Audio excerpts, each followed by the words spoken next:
warahmatullahi wabarakatuh. Jumpa lagi dengan saya, Budian, guru kelas 5B MI Sunan Kalijogo. Hari ini kita akan belajar tema 1, subtema 2, muatan pelajaran bahasa Indonesia ya. Kita akan mempelajari bagaimana cara menemukan ide pokok dalam teks lisan. Baiklah, langsung saja.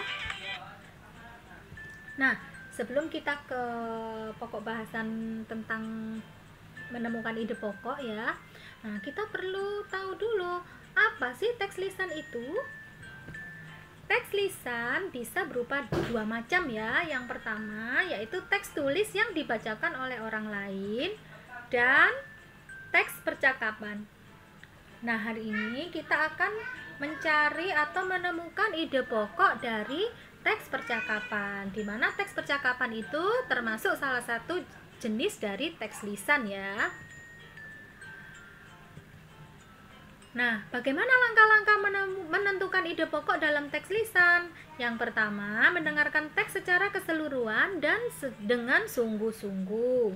Yang kedua, mencatat informasi penting yang berisi permasalahan atau peristiwa yang terjadi dalam teks.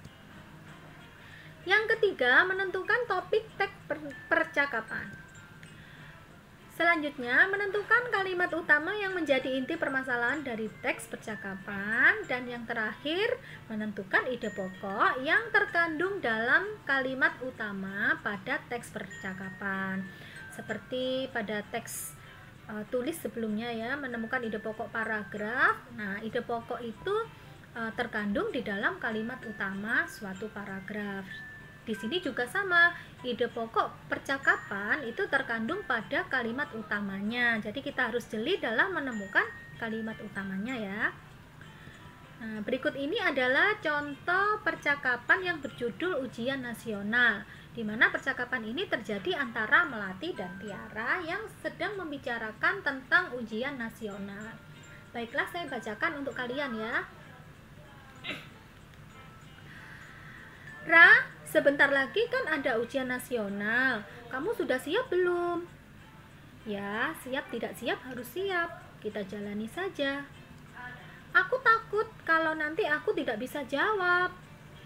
Makanya kita persiapkan dari sekarang. Kalau belajar sih sudah. Aku sudah banyak berlatih soal. Tidak cuma belajar saja, tapi juga persiapan mental. Kamu harus percaya diri untuk menghadapi ujian nasional.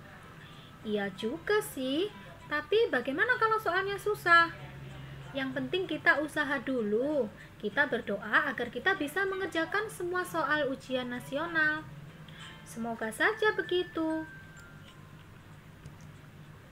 Nah, dari percakapan yang berjudul ujian nasional tadi dapat kita ketahui, 1. Kalimat utamanya adalah sebentar lagi akan diadakan ujian nasional.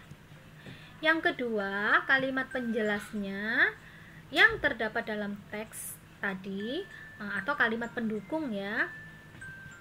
Ada beberapa kalimat pendukung dalam teks percakapan tadi. Di antaranya, Melati takut tidak bisa mengerjakan ujian.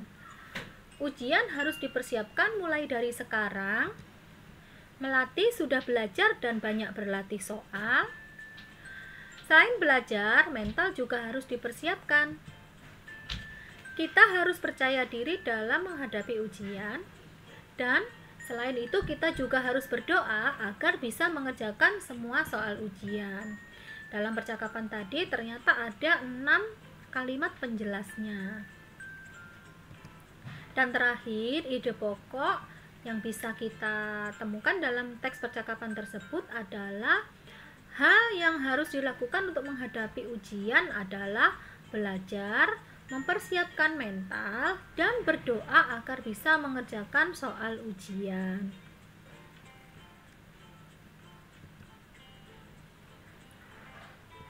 Nah, tugas kalian untuk hari ini adalah, nah di sini sudah Budian sediakan teks percakapan yang berjudul terlambat masuk sekolah. Di sini ada percakapan antara Andra dan guru ya. Nah, dan Pak Guru ini ya. Nah, di sini saya bacakan untuk kalian. Maaf Pak, hari ini saya terlambat. Sudah sekian kalinya kamu terlambat. Apa alasan kamu terlambat hari ini? Saya bangun kesiangan pagi tadi. Kebiasaan kamu. Kamu kalau terlambat alasannya begitu terus. Tadi malam kamu tidur jam berapa? Jam 11 Pak. Kamu ini anak sekolah. Kamu jangan tidur terlalu malam agar paginya tidak bangun kesiangan. Mengerti? Mengerti Pak. Kalau masih terlambat terus, akan saya panggil orang tua kamu ke sekolah. Kamu boleh duduk sekarang. Nah, sekarang tugas kalian selanjutnya yaitu jawablah pertanyaan-pertanyaan di bawah ini. Ada 3 pertanyaan yang harus kalian jawab. Yang pertama yaitu, apa kalimat utama dari teks percakapan yang berjudul terlambat masuk sekolah? Yang kedua, tulislah kalimat-kalimat penjelas dari teks percakapan yang berjudul terlambat masuk sekolah. Dan yang ketiga, apa ide pokok dari teks percakapan yang berjudul terlambat masuk sekolah? Nah, tulislah soal dan jawabannya di buku tulismu. Kemudian kirimkan ke WA Budian seperti biasanya ya. Baiklah, sekian materi untuk hari ini. Sampai jumpa di kesempatan berikutnya. Terima kasih dan wassalamualaikum warahmatullahi wabarakatuh.